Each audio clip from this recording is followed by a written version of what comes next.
Big Ten Backers Podcast. This is your podcast for Big Ten football or anything college football related. From Jim Harbaugh's shirtless escapades to Brett Bielema's hog-sized waistline with Ryan Day's beard dye and anything else in between. Big Ten Backers has the headlines from around the college football landscape. Oh, hey there, Big Ten Backers. This is your host, AJ, with Buckeye Steve. We just call him Da Beef. Big Ten Roundup, Week 3. We have our Midwest Cornfest Game of the Week. Washington, number 8, Huskies versus the Michigan State Spartans. How much corn does Washington grow, by the way? I honestly don't know. It's probably just not going to be top of the line, top notch, cream of the corn. Yeah. Midwest. Yeah, not edition. top 15 in the nation. But their football team is. No, their football team's looking damn good. Speaking of their football team, the Huskies, with a Penix of their own, come in to try their hand with the Spartans. All the puns intended there, if you got them all. These Tuckerless Spartans will host this number 8 ranked team in the Huskies. I don't think Mel Tucker himself can handle this Penix. Spartans, both offensively and defensively, will be tested in this game. They're going to need all the help they can get. Mark D'Antonio and Harlan Barnett will help fill the role of coach. Beef, tell me more about these Huskies. Yeah, Tucker's going to need 2 hands for this one.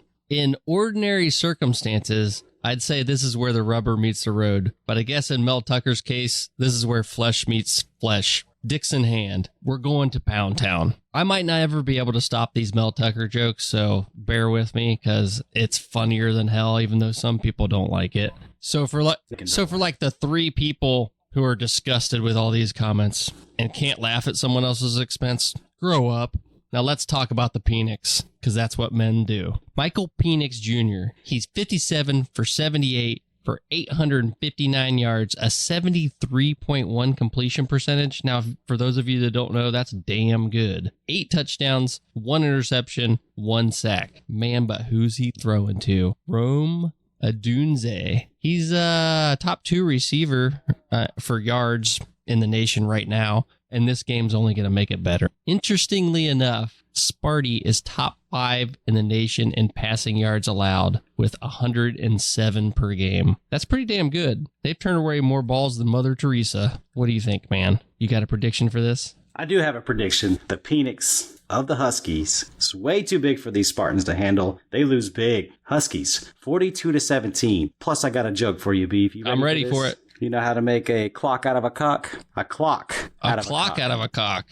No, but I really want to know. Put your face in 2 hands on it. Oh, man. Where did that come from? So, I was fishing in North Carolina. This guy yelled across the river, "Do you know what time it is?" And this girl's like, "No." He's like, "Well, I can tell you how to make a clock out of my cock. Put your face in 2 hands on it." Damn, that's pretty damn good. I about died, man. That shit had me. I'm going to have to use that one. Yes, sir. So what's your prediction? But listen, I have love for Seattle, love the sailgating and everything, but I got to go with Sparty on this one. This is my upset of the year. Mark D'Antonio doesn't bone sex like a 17-year-old kid, but he will coach like a man. Let's not forget, we gave them credit for beating an 0-2 Boise State. Washington is a great team. I want them to be good coming into the Big Ten, but I'm just going with my gut here. Mark D'Antonio saves Sparty, and they win a big game up in East Lansing, and we'll be there to see it, baby. We will be there. I don't see that happening, but we'll be there. All right, so we got some big games for the Big Ten. We're going to start off with number 7 Penn State versus Illinois. Penn State, man, they're looking like the second best team in the Big. Aller is looking special. This will be his biggest challenge yet. Burt and the Bellies come off a bad road loss. Unlike Brett's appetite, these Fighting Illini tend to show up late and get started slow. Beef, break down these teams. Man, if you start slow against Aller and the Nittany Lions, it's going to be a bad, long day for Burt and the Bellies. But I'm starting to think this might be the best team in the Big Ten. PSU with Drew Aller, he's looking like he has balls for days, man. He's going to be teabagging Brett Bielema like a Northwestern freshman orientation. The Illini quarterback, he has as many TD passes as he does interceptions. Look at this. Luke Altmaier. He's 37 for 54 for 408 yards, 68.5 completion percentage, which, again, everything's looking good so far. But then you go to the touchdown interception ratio, 3 touchdowns, 3 interceptions. That's not going to work against the Nittany Lions. He can't just run the ball against them. They got a stacked defense. They got good second-level help. They're fast. They're athletic. And the only thing really stopping them is their head coach, right? But we'll see. If he can make the calls in the big games, they're going to win it all. They might, man. They're looking damn good. I mean, Altmaier definitely looking more like Oscar Mayer, as in Wiener, the way he's been playing. But yeah, Penn State dick kicks the Illini back to irrelevance where they typically wine and dine. 34-17, Nittany Lions in this one for me, B. Man, the way the ball is popping out of Drew Aller's hands, he's the man. I'm real scared about him. I think Ohio State really lost the boat on not getting him. You know, I know they had the number 1 quarterback of all time who just showed why he's so special against Alabama. Transferred back out to Texas. They had a stud, but they lost another one in the process. So now they got none. And we'll see what McCord can do in his absence. Drew Aller, he's the man. PSU, huge. Yeah, you make a pretty good point, B. Ryan Day missed out on J.J. McCarthy for McCord, and also Ewers for Aller, who probably was never going to be an Ohio State quarterback, came in just to grab some money. Is this the reason Ryan Day gets fired? I mean, that's something that you're going to have to put in the back of your mind. And remember, these 2 quarterbacks that are showing out for Michigan and Penn State wanted to be in Columbus. But with that, let's move on. Louisville takes a 104-mile north trip to take on Tom Allen and his Hoosiers. This could be a sneaky good ACC versus Big Ten matchup. Indiana, though, they got offensive woes like a pimp with no hose. Louisville struggle with Georgia Tech in their season opener. If Indiana loses this one, the fans will ask Tom Allen to take a bath with a toaster. What you got, B? Yeah, I think Jeff Brom knows a little about this Indiana team. He has a history in 6 seasons going 4-1. One of the years was a COVID year and the game got canceled. History will repeat itself. The Cards will win big. This really has a chance to make the Big Ten look bad. You know, if we were right, Louisville wins this game. The Big Ten's lost a lot of games against other conferences so far. C-A-R-D-S. Cards, cards, cards. They win it. They win it easy. I'm with you, Beef. I think Louisville wins 27-21. Yo, Tom Allen, fire up that toaster. Do you really think the Indiana fans care enough to get him fired? I don't think so. He's there for a while. Yeah, you know, he's probably going to have to beat off on the phone while talking to somebody to get out of there. Probably. All right, let's move on to another penis-looking coach. What about Minnesota at number 20, North Carolina? Golden Gophers take to the road and find themselves in Tar Heel country. Both teams coming into this game undefeated. North Carolina had a nice win against an SEC, not so much power, South Carolina, while Minnesota did get a conference win of their own against Nebraska. North Carolina appears to be the more talented team, better coached. This one could get ugly fast, in my opinion. What's your thoughts, B? Yeah, I'm pretty sure my nephew said he put a gopher up his ass after watching a South Park episode. Needless to say, when I visited him in the hospital, it didn't go well for him or the gopher. And much like that, it won't go well for the gopher in this case either.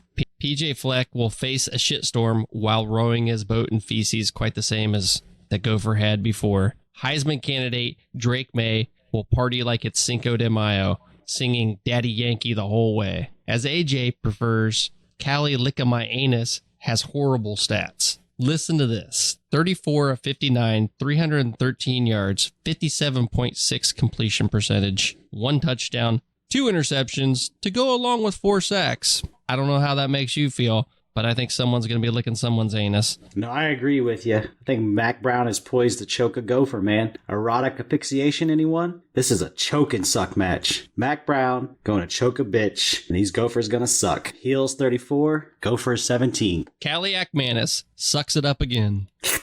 All right, man. Got another sneaky good game. We got Purdue versus Syracuse. Purdue is fresh off a victory against another ACC team, taking on its second challenger. The Boilermakers make a splash and get another win against the ACC by taking down the Qs. Or do the Qs line up and smoke this train? What you got, B? Man, just imagine this. If the Boilermakers are what keeps the Big Ten strong against other conferences, what the fuck? The Boilermakers may still have a stiffy after busting all over the Hokies last week. They're ready for a second act with the ACC. If Syracuse wins, it'll be the first time in back-to-back seasons they've gone 3-0 to start the season since 1950-1960 seasons. Last year's game was a hell of a game with Purdue losing late. they pretty much gave the game away. But here's what we got for stats. Syracuse has a running back, LaQuint Allen. He has 4 touchdowns. But looking further into it, I just looking at the highlights, you can see that 2 of those from last week were just 1 to 3 yards rushing. So no big deal. Those stats are like a 4-inch dick, nothing to brag about. But what I did see here was their quarterbacks. They have 2 quarterbacks that have played. This Garrett Schrader,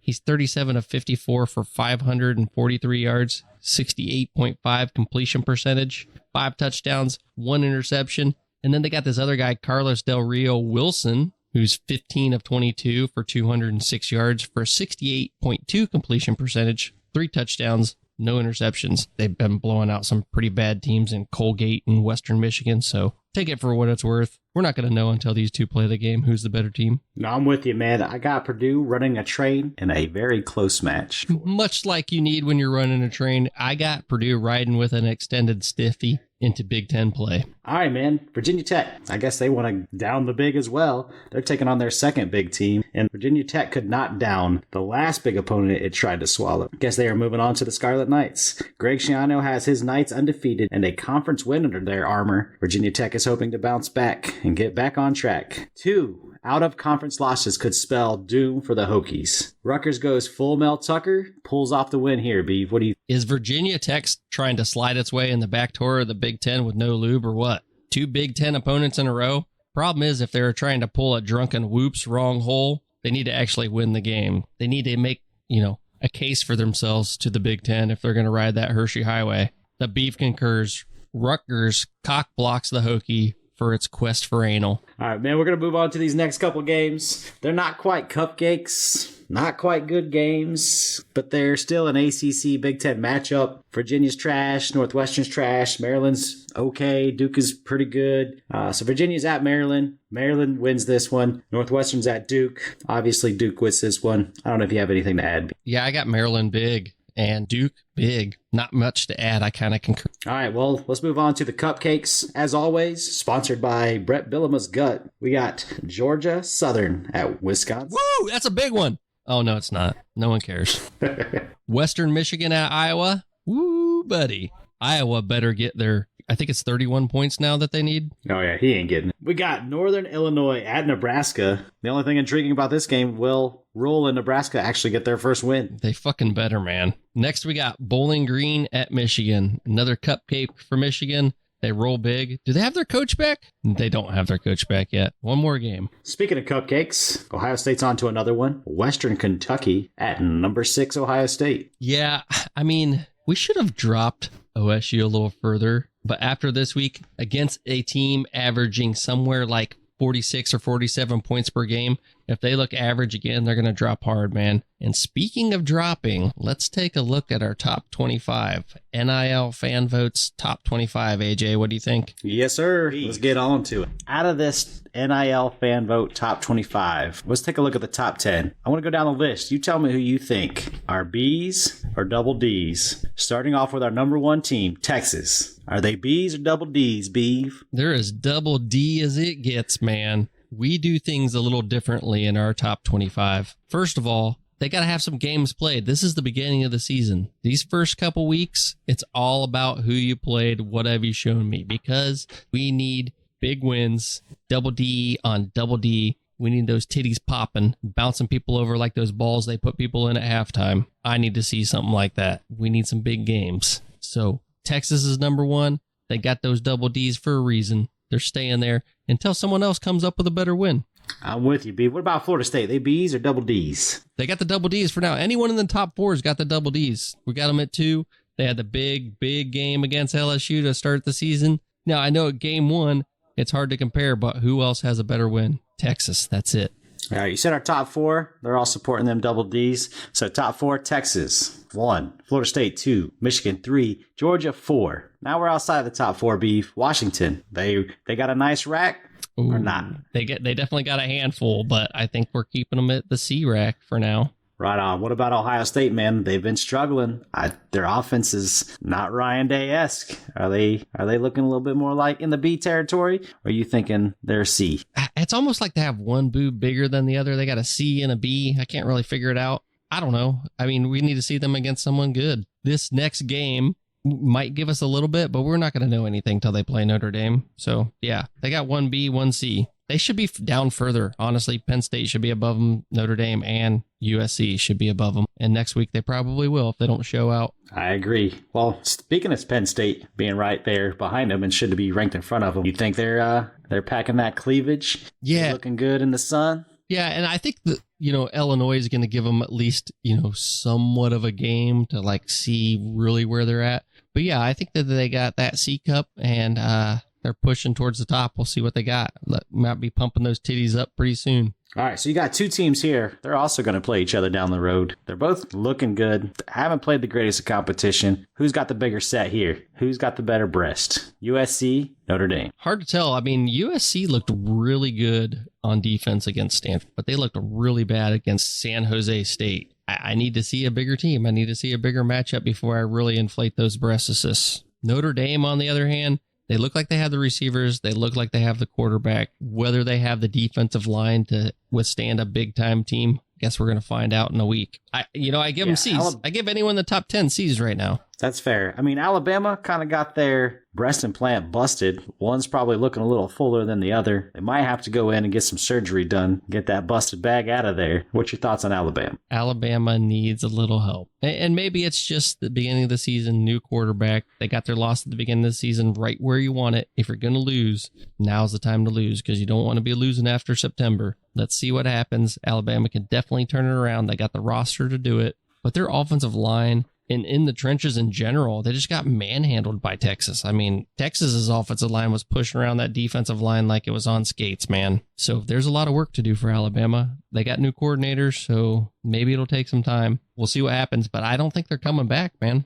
I really don't. I don't think even a surgery is going to help. Nah, I think they might be deflated for at least this year. All right. So now we got through the top 10. Not much is too different outside of our top 10 with an AP poll. Pretty close. I mean, I think the only thing is we have Kansas rated and maybe no one else does. LSU is a little further down than in our poll than anywhere else. But I think that's, about it. So what three teams on our NIL fan vote top 25 that are outside of the top 15 have a chance at making a run to the playoffs? These are ones that cross my eye. Ole Miss, Kansas State, and Kansas. What do you think?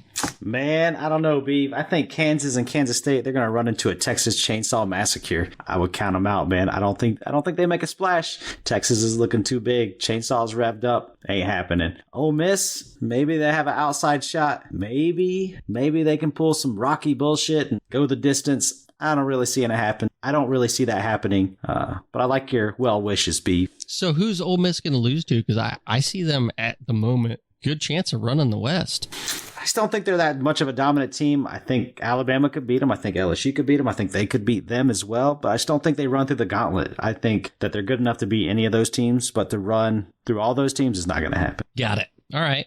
Well, let's take a look at what some of the fans are saying on our NIL fan vote. We post this all over boards everywhere. This is primarily on Facebook. So some Oklahoma fans are pissed about Texas being number one. Robert Merchant commented, Texas number one? Horseshit. What else would you expect from an Oklahoma fan, to be honest with you? But Gwen Wicks actually says, I hate to say it, Texas looks good. I'm with you, Gwen. It pains me to say it, but Michigan looks good. They could win a title too. What do you think about these OU fans thinking they need to be rated a little bit higher and Texas is overrated? All I have to say is, are you fucking kidding? I mean, are you fucking kidding me? Oklahoma ranked 14th and this NIL fan vote poll is like fucking helping an old lady walk across the street. They shouldn't even be there. They shouldn't be that high. The model was high on them at the beginning of the year. They barely went bowling last year. Couldn't barely get into a damn bowl game, and you're going to be like, oh, they need to be higher than 14. Get out. Get out of town. So what are you saying? Not to go on a rant. What are you saying? We shouldn't walk an old lady across the street, or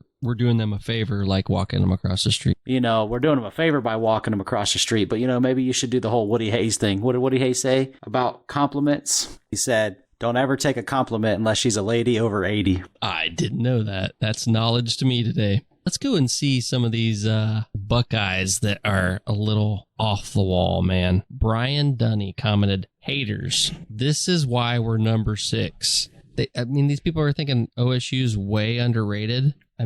I think we have them overrated. I'm an Ohio State man. This is mind-blowing to me, but okay. What do you think? I mean, if you're an Ohio State fan, you should pride yourself in knowing good football. Coming from the Wisconsin point of view, Ohio State's always, maybe not always, but they're usually the top team out of the big. Obviously, they've been challenged the last couple of years, but as a fan, you should know good football. And I'm going to tell you that this Ohio State team is not where they need to be. I'm not saying they can't get where they need to be, but they're definitely not there right now. And that's why they should be rated lower, in my opinion. They are one of the worst teams on third down proficiency. They are not a top passing team, and they're not a top running team. So where are you coming from? And they don't have a historically good defense under Ryan Day either. So why and what the hell are you thinking wanting them to be higher than they are? If you're a knowledgeable football fan, then you should know that they're probably overrated at this point. And speaking of knowledgeable, I got to let our listeners know, man, we are crushing it. Top 25% of all podcasts. This is insane. We have only been doing this for what, 5 weeks? Is that Yes, sir. It's been on the air for 5 weeks. Obviously, a couple more weeks of planning prior to that. But yeah, like Pete said, we're killing it. We're up there. Hey, sponsors, man. We got an audience. We're growing in Europe. We're growing in Europe like crazy. This is insane. I didn't think we were going to be an international podcast, being college football and all, American college football. But we are. It's all over, man. So like us, subscribe, rate it, please. Like anything you can do to help. We can keep this coming to you for years to come. But speaking about sponsors, I wanted to let you know about my reverse sponsor. Now, this is a little bit different, and I don't know that anyone else is out there doing it, but fuck you, Verizon. I hate you. I hate everyone that works there. Your customer service is garbage.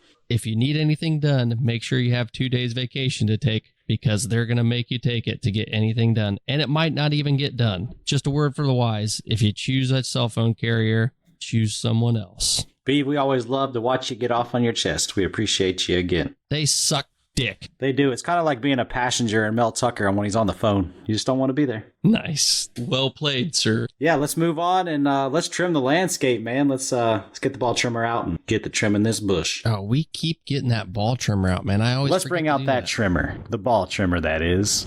Let's trim the landscape. Week 3 of Dave. Is there any good games this week? Can someone please take the trash out to the curb already? This is a blue ball special in this week 3. For fuck's sake, do better, college football. This is ridiculous. We need better games than this. But with that said, let's get into some games that are maybe worthy of talking about. We got Kansas State versus Missouri, number 15 Kansas State. This is the team that everybody forgets about. You have no idea they're there, not even close to being on your radar. It's that girl who always wears sweats and hoodies, and you see her in her dress for the first time, you're like, where the fuck was she packing that dump truck and that rack? But anyways, back to football. Kansas State better be careful, though. This is definitely a snake bit kind of game on the road in the SEC. The SEC has been slipping as of late, but yeah, Beav, what you got? Well, fuck, man, you got my attention with the dump truck reference. I love a good dump truck. That's why I have a Latina wife, man. It's a must for me. But Kansas State, they're definitely overlooked, man. They're top 15 in the AP poll, 21 in the NIL fan vote poll,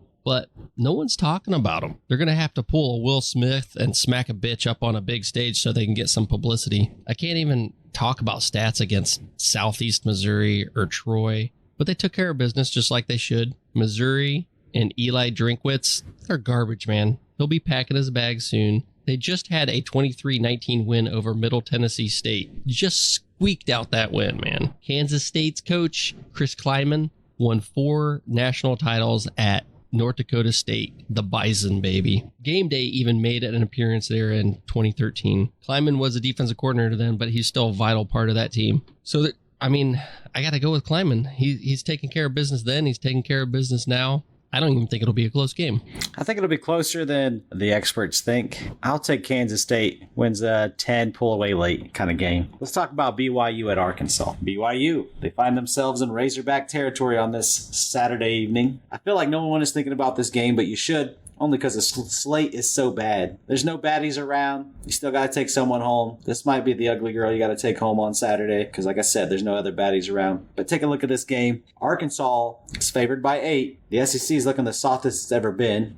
Somebody better get the SEC some blue chew already. But does BYU have what it takes to win this one straight up. Yeah, they both played garbage teams, and the stats are similar. So I took a look at this and broke it down a little bit by total yards, 325 to 340. So what we have here is Arkansas has got the 343. They got a little bit better balance. So Arkansas, much like a bisexual, is getting the best of both worlds with yards through the air and yards on the ground. And the more balanced they attack and being at home, I give Razorbacks the win. But let's deep dive into that. They have 205 yards passing, 138 yards on the ground. BYU, 246 yards passing, 79 yards on the ground. Arkansas gives up 245 yards a game, and BYU gives up 265. So pretty similar there too. It's just at home, a little bit more balanced attack. Got to give it to Arkansas. Also, that quarterback, Jefferson, he's the real deal, man. He's going to will them to a win if he has to. Right on. I'm taking the Razorbacks 24-20 in this one. But I think the next game is probably the one everybody's kind of looking most forward to. It maybe not have the glory yesteryear, but you're still going to tune in. You're still going to watch. It's a rivalry game. Number 11 Tennessee at Florida State.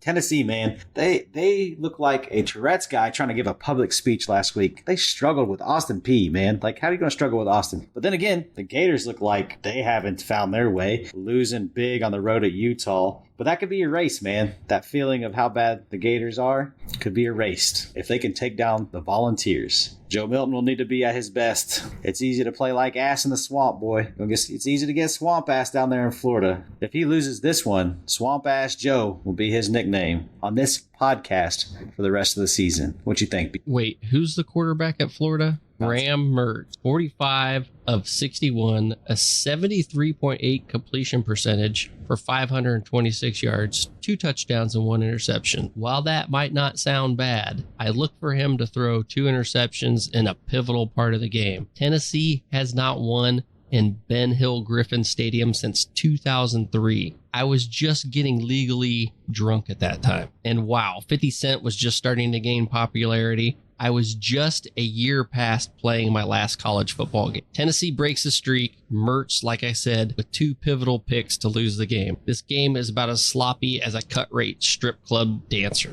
That's fair. That's fair. I'm going to take Fighting Bobby Hills to lose on the road. 27-25. Gators W. All right, so the next section is going to be big names, but they're kind of crappy games. LSU at Mississippi State. Any thoughts on this one, Beef? It could tell us if LSU is bad or Florida State was really good. Who knows? I mean, I could see LSU doing anything. We discussed this earlier. I don't know if LSU is going to pull everything together or just fold for the season. It's a wait and see approach. And Mississippi State, I don't know, man. I don't know what they bring to the table yet. No, that's fair. I agree. This one probably isn't that crappy of a game. I think Mississippi State can hang with LSU. But the next one, man, everybody's kind of been hyping up this game. South, this is not a good game. This is not going to be fun to watch unless you're a Georgia fan. Hey, at least it's a Power 5 team, something for us to look forward to with the Dogs. I mean, there's a possibility things to go bad for the Dogs. Maybe they have to overcome and show us that they can do it. Maybe they have to ride the coattails of their brand new starting quarterback. We'll see, man.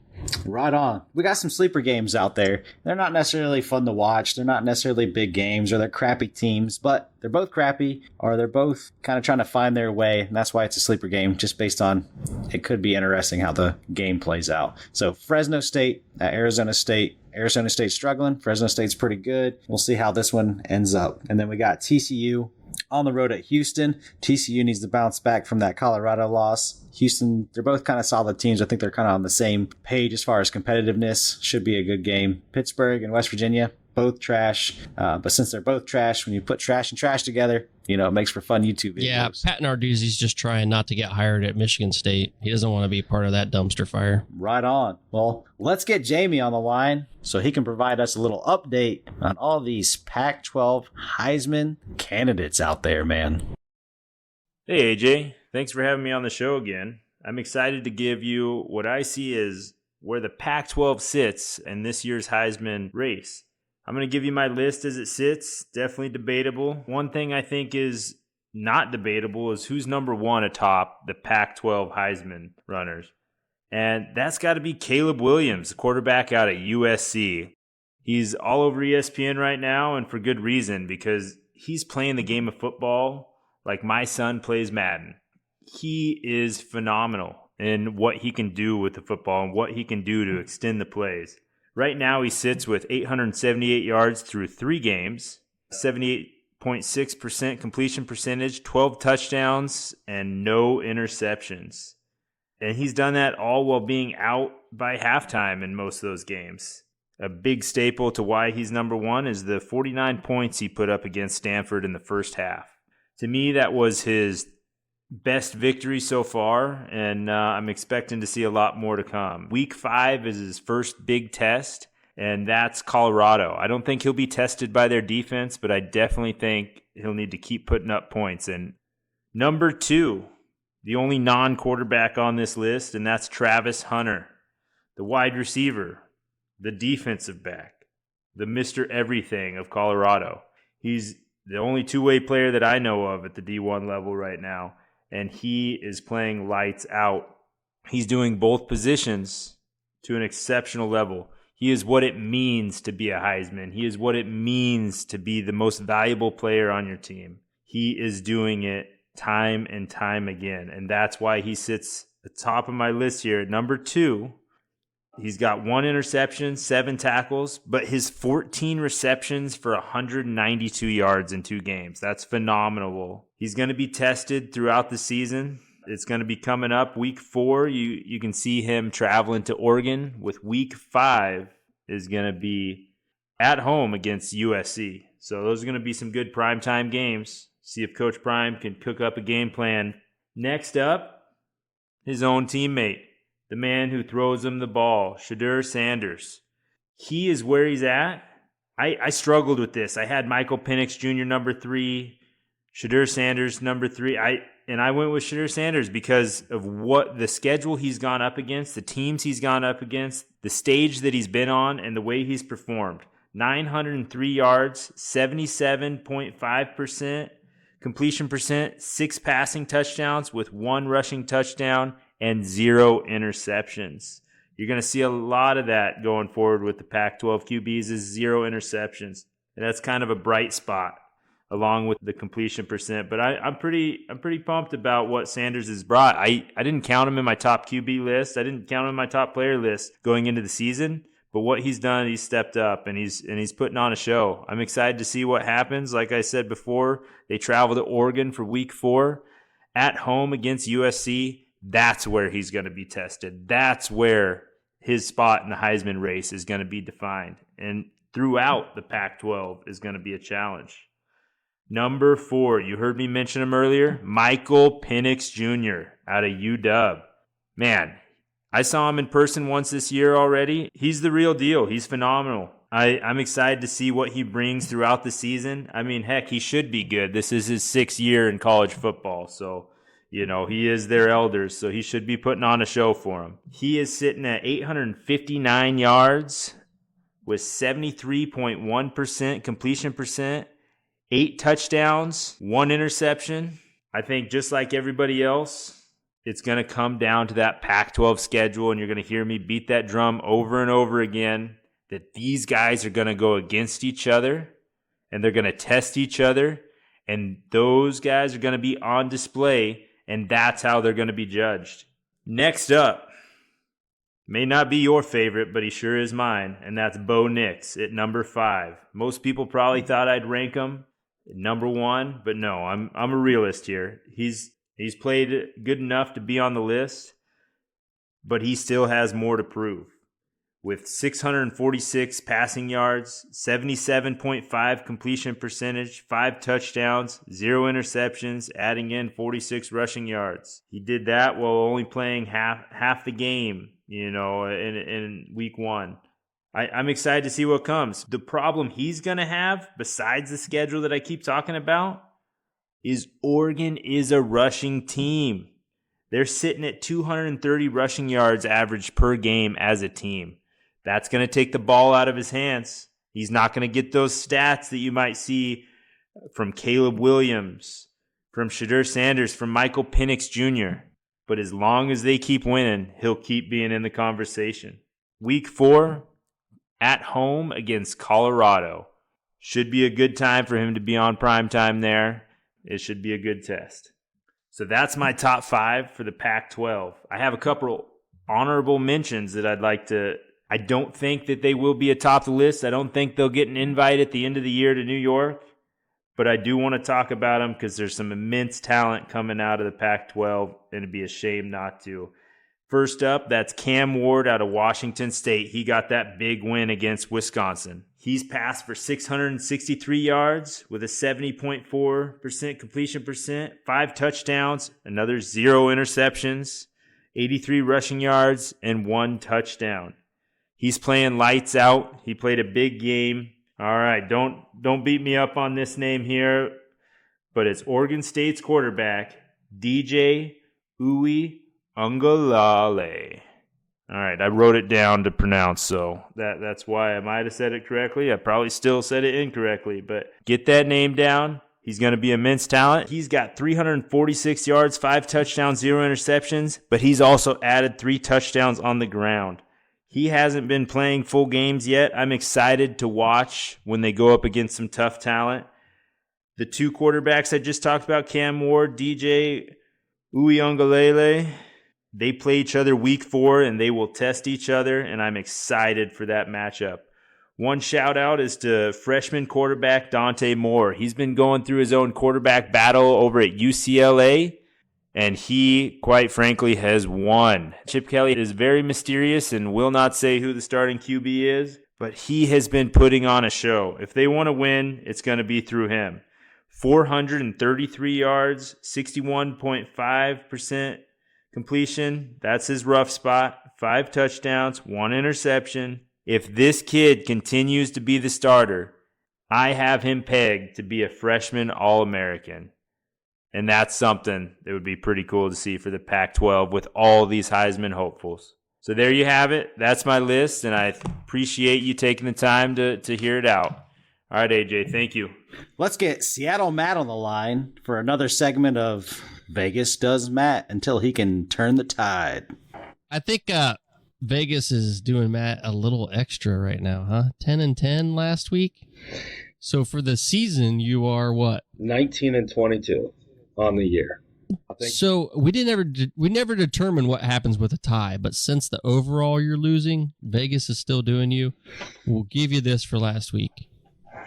Vegas is still fucking you in the ass, but you're giving a reach around. Yeah. So at least you're getting something out of it. As long as we're getting something here. Or giving something out of it. I don't know. So what do you got for us? You want to start off with Penn State, Illinois? Illinois or Illinois? Illinois.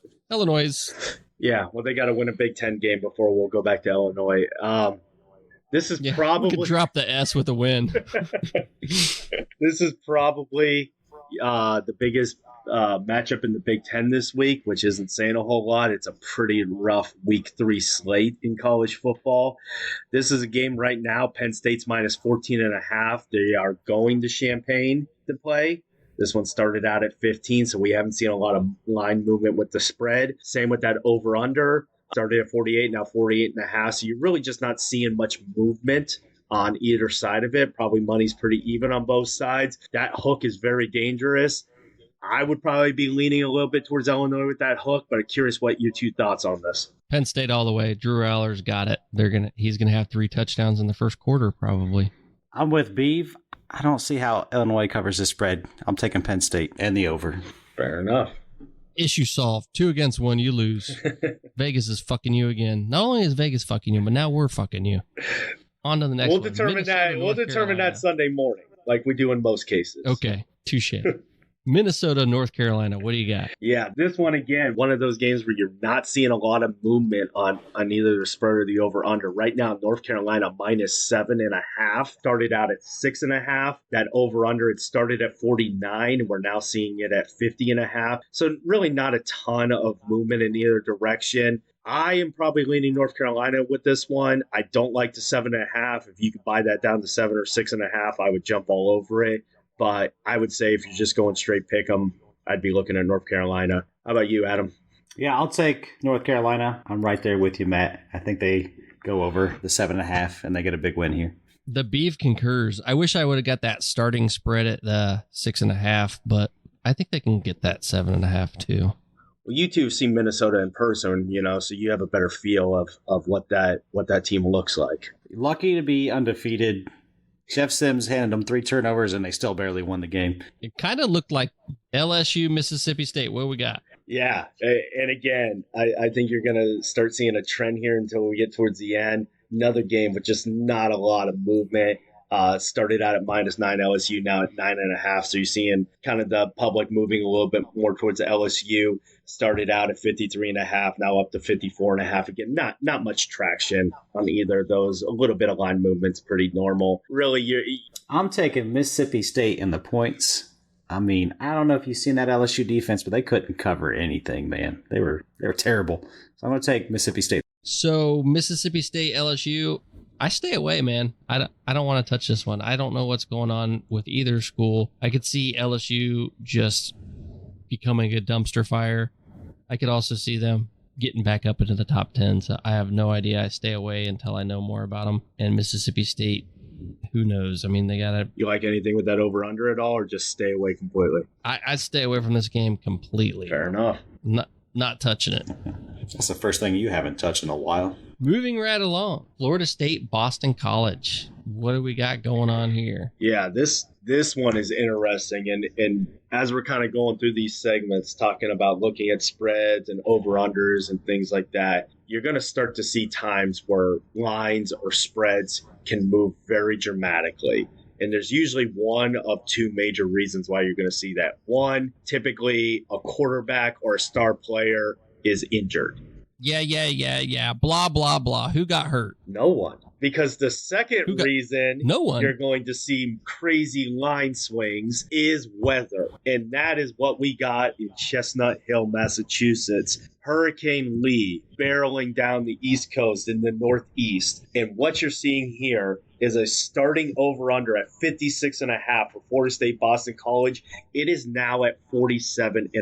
That is a 9-point swing in 5 days. And that is all due to the hurricane-like winds of Hurricane Lee. With this being a weather game, you're also seeing that spread has not moved all that much. It started at 28. It's now 26.5. What they're really telling you is rain, gusty winds, really bad Boston College team. Florida State goes in there, sloppy 4-touchdown game, get back to Tallahassee. With the weather being a factor, AJ Beef, what do you think is going to happen here? The one thing that stands out in my mind is, just the blowing of the wind. And the only thing that should have been blowing worse was your mother, because you're a load your mom should have swallowed. Well, that's rough, Beef. What's crazy to me is we have a Florida State team playing all the way up in Boston, and Boston's the one with the hurricane? What world are we living in right now? This is fucking weird. Speaking about blow, the only good blow is in Miami. Well, I think that matchup's in a few weeks, Florida State, Miami. Here's the thing. Notoriously, weather people are wrong. And that's another factor to consider with all of this. With that being said, Florida State is vastly superior across the board to Boston College. Even if there is rain, even if there is wind, I can see Florida State running the football, doing what they need to do, get in, get out of that game. I like Florida State in this one, regardless of a hurricane. AJ, what are your thoughts? Man, it's tough. It's probably one you should stay away from, but I'm not going to chicken out like Beef. I'll take Florida State to cover. Good man. Give me the points with Boston College. Taking the points on the Eagles. Let's get into a little rapid fire. What you got on Northwestern and Duke? Yeah, Duke, minus 18.5. Coming off that huge week 1 win against Clemson. May not look as big in the year end. Northwestern, terrible against Rutgers. They were the Burns when you pee game of the week last week. I like Duke minus 18.5. Western Michigan, Iowa. You beat your in-state rival. They started out minus 23.5. They're now minus 28.5. I understand Western Michigan's a bad football team, but you're telling me you're giving me 28.5 points. Any team playing Iowa? Makes you pause. Western Kentucky Hilltoppers against these Ohio State Buckeyes. Started out at minus 27.5, now 29.5. You're seeing it waver between that 28 point. We all know what that kind of means from a touchdown perspective, where I would probably go under, to be honest with you, at 64, just because I think Ohio State's defense has consistently showed up in 2 weeks, looking really good in all their assignments. Still not certain of Common Board. Washington, Michigan State. The game will be at. Absolutely. East Lansing, AJ and Beeb will be in attendance. Please check them out on Peacock. This is one, again, not a lot of line movement. You're seeing Washington consistently around minus 16, minus 16 and a half. That over-under has dropped a little bit. But as I said earlier in the week, this Washington offense may be one of the best offenses in college football. They are scoring at will. That offense travels. If this game was late November, I'd be worried at what East Lansing weather's like. It's not. It's mid-September. It's going to be gorgeous. Washington's going to put up a ton of points. Just to be clear, you wanted people to check me and AJ out on the cock? That is what I was saying, yes. We'll write it with style. Don't worry about it. What about Bowling Green and Michigan? Yes. So what we're looking at with Michigan, obviously 2-0, have played East Carolina, have played UNLV. Nothing exciting, but here's the thing. Michigan, 0-2 against the spread this year. What that's telling me is, they're not giving up a lot of points. Their defense doing what they're doing. Offense isn't clicking right now. And it's okay if you're not clicking in September. But when you're looking at a line like this, it was at 41.5. It's now down to 40.5. You're seeing those lines going down because these teams are not covering the spreads. Okay, what do you got for Virginia and Maryland? Maryland, funny game last week. Played a terrible Charlotte team coming in, gave up 2 really early touchdowns to Charlotte. So that end score was a little deceiving. A couple fluke plays in there. Virginia, they played with a lot of heart last week, obviously. They played with a lot of energy. But James Madison poured it on in the fourth quarter. And I did say James Madison poured it on in the fourth quarter. Even Maryland minus 14.5 here. I like them rolling away with that. We had this next one as a sneaky good game. What do you think on Louisville and Indiana? So I'll say you're the 2 people in the country who have it as a sneaky good game. I'm not seeing a lot of substance here. Indiana played well against the run in week 1 against Ohio State, but that was about all I really saw out of that with substance as well. Louisville is going to be a 500 ACC team, but I think Indiana's going to be at the bottom of the barrel in the Big Ten. You got minus 10 Louisville. You got the over-under at 50.5. This looks like your traditional mediocre college football game. I'd probably lean Louisville on this one. Indiana can surprise. They have a lot of heart. All right, let's rapid fire. Let's get this going. Georgia Southern, Wisconsin. Wisconsin minus 20, coming off a bad loss in Pullman. Give me the Badgers. Virginia Tech and Rutgers. Yeah, Rutgers minus 7. Virginia Tech's a terrible football team this year. Give me Rutgers at home minus 7. Northern Illinois, Nebraska. Take the points until Nebraska proves to me otherwise. So give me the Huskies of Northern Illinois. Syracuse and Purdue. So I will insert what you said about Louisville, Indiana, into this one. Sneaky good game, Syracuse, Purdue. Syracuse minus 2.5. They've been playing pretty well so far this year. I like Purdue in this one. Also take the over. All right, the in-state rivalry. Colorado State. Personally, I have no idea what's going on in Colorado, if that's going to implode, when it's going to implode. But I will say Colorado State has consistently been bad for a while. Give me primetime. Minus 23.5. Fresno State and Arizona State. I know a lot of the East Coast Midwest not watching Fresno State. Put up a lot of points. Pretty good team. Arizona State's got a down year coming off Herm Edwards being gone. Give me Fresno State minus 3. And it brings us to our last segment. And if it burns when you pee, you still got to pee. You still got to try to get it out. And much like that, when there's some shitty games on TV, you're still going to watch. If you're a football connoisseur like I am, it might hurt your eyes, but you're still going to watch. So our It Burns When You Pee game of the week is, what do you got for us, Seattle Matt?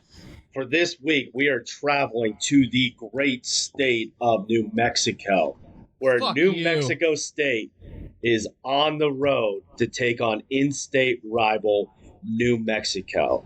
Beef, are you able to tell me the nicknames of New Mexico State in New Mexico? I didn't even know there was 2 fucking colleges. Did you know it was a state prior to this segment? No, of course not. You're like 80% of America. I understand that. All right. Well, I'll help you out a little bit. New Mexico. Hey, there is something I do know about New Mexico. Taos. That's it. That's all I know. The Aggies of New Mexico State are traveling to Albuquerque to take on the New Mexico Lobos. And AJ, what is a Lobo? Oh, man, a Lobo.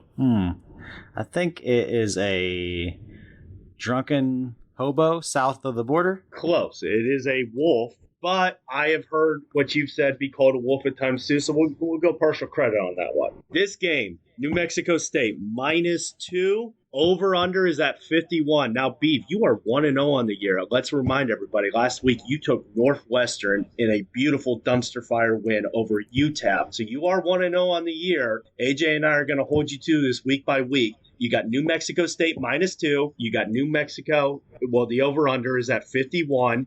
Now, this game's going to be 5 o'clock, evening game, under the desert stars. Who you taking? Is this like, are they both in Albuquerque, like east and west? Is this like a high They are school game? not. New Mexico State is out of Las Cruces. It is not like Got it. Germany in the 70s scenario or Berlin. Shit, I don't know, man. I'll go with the Aggies just because I have a boy who was an Aggie that I met in Colorado when I lived there. Josh, if you're listening, I'm an Aggie for this week. Is that New Mexico State or New Mexico? No idea. Whichever one is an Aggie. He made a mistake. He should have took L Wolf. L Wolf. L Wolf. So we have beef for the Burns When You Pee game of the week, taking the New Mexico State Aggies at -2. Put it on the board. They're going to lose by 1. That's what I'm taking. You would mean win by 1. That would burn. Sorry, what? I don't even... It's still burning. This is burning so bad. This segment sucks, man. What the fuck? Yeah, they win by 1. What the fuck? Who cares? Well, you got a streak to maintain, Beef. This is what the people want to hear. You're right. You're right. I need to take this seriously. Yeah, you should let everybody know that I am picking these out of the blue. That's what's making these games so appealing to everybody. So not a lot of research and analysis is being done on these games. So just give your best effort here. Yeah, I got to take the Aggies, man. I'm sticking with my gut. Aggies all the way. All right, AJ, you heard it. I think that's it for the Big Ten backers this week. You gonna say goodbye, fellas? Goodbye. God bless everyone. Big Ten Backers Podcast. Follow our sponsors at NIL Fanboat on Instagram, Facebook, Twitter. Also visit the website nilfanboat.com. Oh, no Midwest goodbye today.